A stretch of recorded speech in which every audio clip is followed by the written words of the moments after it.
How to use Zelle with Keybank. In order to use Zelle with Keybank, you need to follow these steps.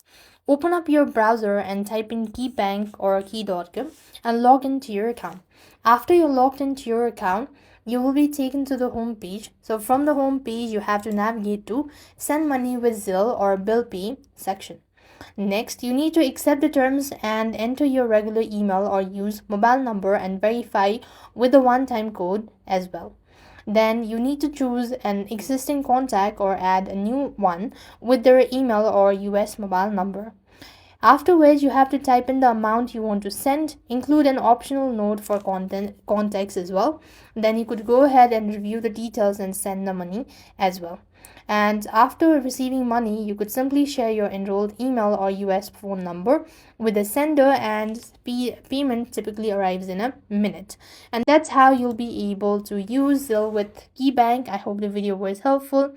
Make sure to like, share, and subscribe. Thank you for watching. See you in the next video.